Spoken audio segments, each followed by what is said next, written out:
السلام علیکم دوستو، کیا حال ہے؟ کیسے ہیں آپ؟ اس ٹائم ہم اسلام کی پہلی مسجد قباء کا دیدار کر رہے ہیں، جس میں 2 رکعت نماز نفل انسان ادا کرے تو ایک عمرے کا ثواب ملتا ہے۔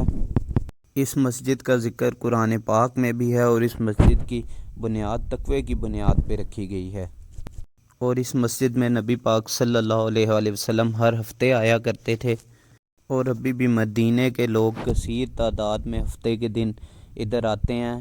میری دعا ہے اللہ پاک ہر مسلمان مرد و عورت کو مسجد قباء لے کے آئیں، مکہ مدینے کی پاک زیارات نصیب عطا فرمائے۔ آپ جب بھی مدینہ پاک آئیں تو مسجد قباء لازمی آئیں، کیونکہ یہ ہر عاشق رسول صلی اللہ علیہ وآلہ وسلم کے لیے بڑی سعادت کی بات ہے، جہاں پہ اس کے آقا حضرت محمد صلی اللہ علیہ وسلم کے قدم مبارک لگے ہیں، وہاں پہ اس کو جانا نصیب ہو۔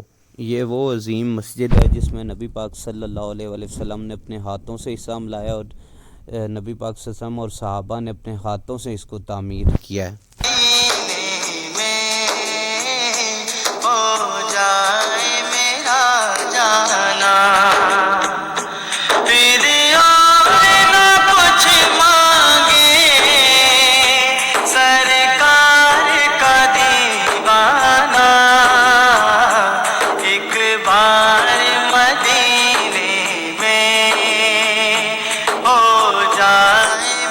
ٹھیک ہے دوستو، زندگی رہی تو پھر ملاقات ہوگی۔ میری دعا ہے اللہ پاک آپ سب کو ہمیشہ خوش رکھیں، آمین ثم آمین۔